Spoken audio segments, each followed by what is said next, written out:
नमस्कार जी। मैं आज आपको गोवर्धन पूजा अन्नकूट का महत्व और कथा कहने जा रही हूँ। आप सुने। कार्तिक शुक्ल पक्ष प्रतिपदा को गोवर्धन की पूजा होती है।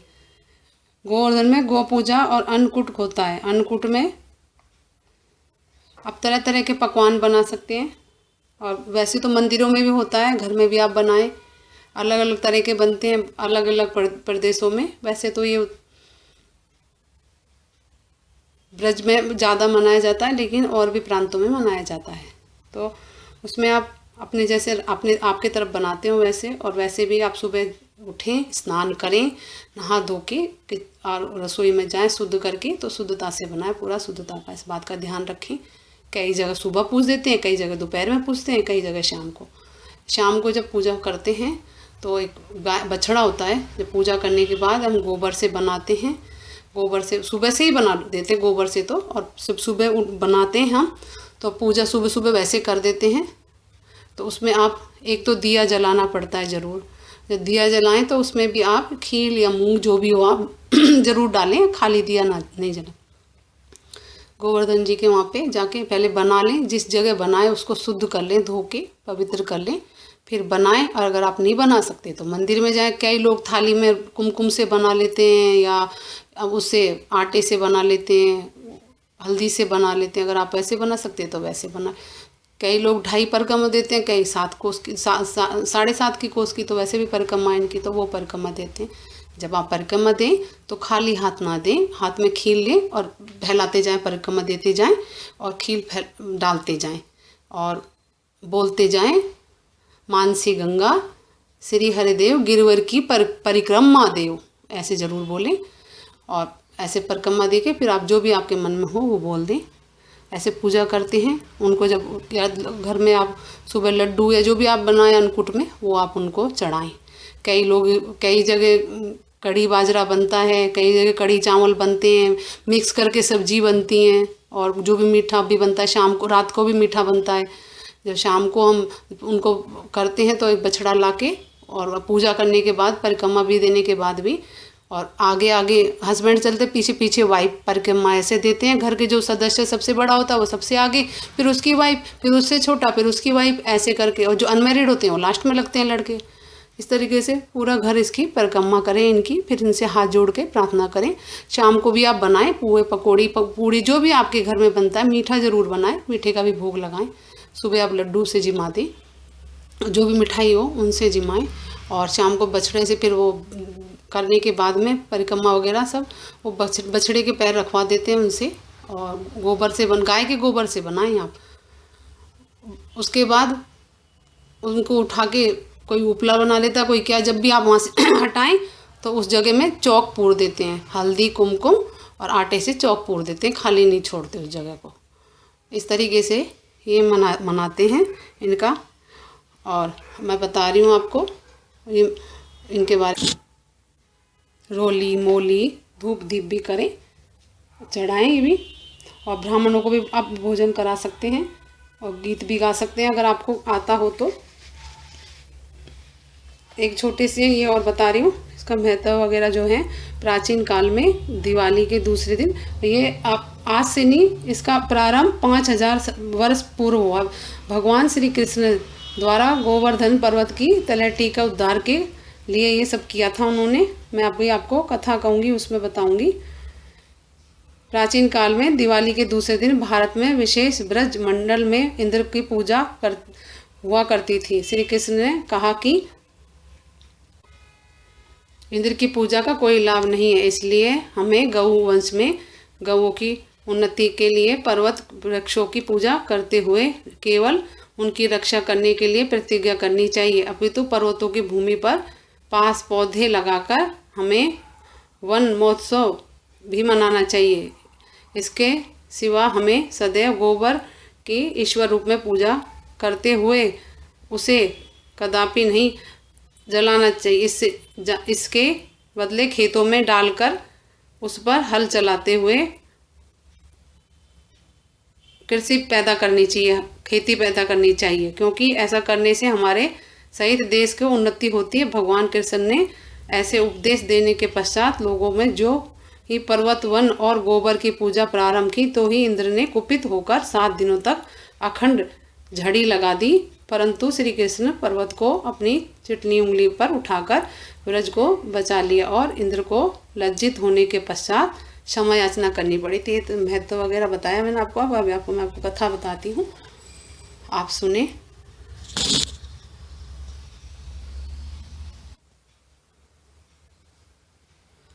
एक दिन भगवान कृष्ण ने देखा कि पूरे ब्रज में तरह तरह के मिष्ठान तथा पकवान बनाए जा रहे हैं। पूछने पर ज्ञात हुआ वक्रासुर संहारक मेघ देवता राज इंद्र की पूजा के लिए तैयार हो रहा है। इंद्र को प्रसन्नता से ही वर्षा होगी, गायों का चारा मिलेगा तथा जीने का की समस्या हल होगी। यह सुनकर भगवान श्री कृष्ण ने इंद्र की निंदा करते हुए कहा कि उस देवता की पूजा करनी चाहिए जो प्रत्यक्ष आकर पूजन सामग्री स्वीकार करे।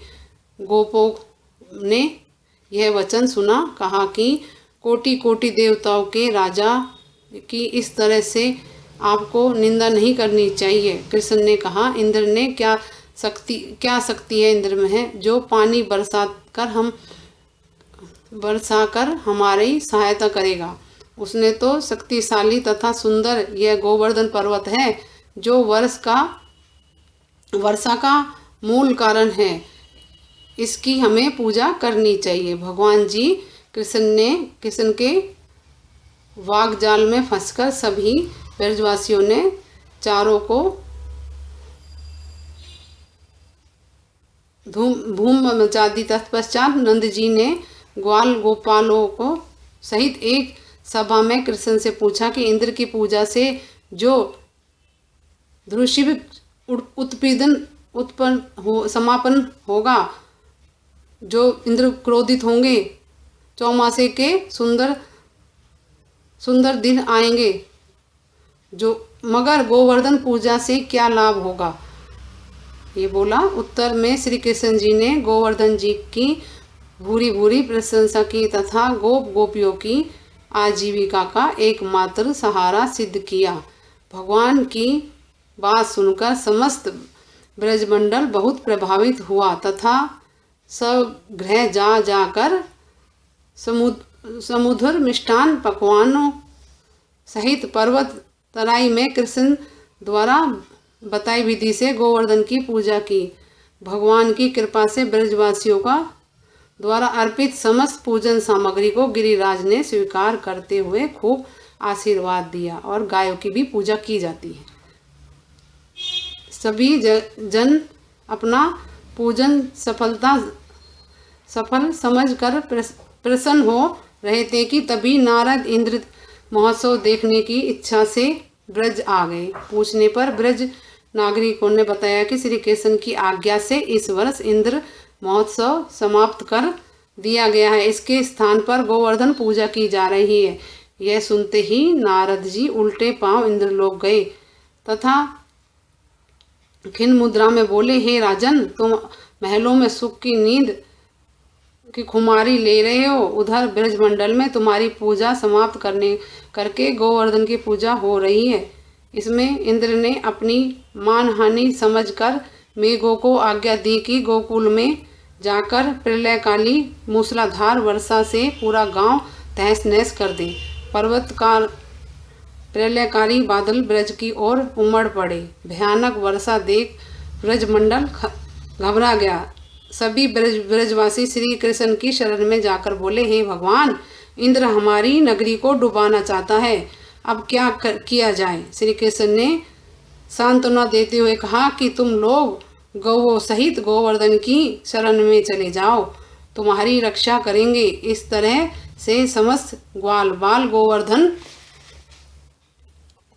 गोवर्धन की तरफ पहुंच गए। श्री कृष्ण ने गोवर्धन को कनिष्ठा उंगली पर उठा लिया और 7 दिन तक गोपियों सहित छाया में सुखपूर्ण रहे। भगवान की कृपा से उनको एक छींटा भी न लगा। इससे इंद्र का महान आश्चर्य हुआ। तब भगवान की महिमा को समझ अपना गर्व नष्ट जानकर वह स्वयं ब्रज में गया और भगवान कृष्ण के चरणों में गिरकर अपनी मूर्खता पर महान पश्चाताप किया। 7वें दिन भगवान ने गोवर्धन पूजा करके अन्नकूट उत्सव मनाने की आज्ञा दी। तभी से उत्सव अन्नकूट के नाम से मनाया जाता है। अब मैं आपको श्री गोवर्धन महाराज की आरती भी सुना रही हूँ, आप सुने।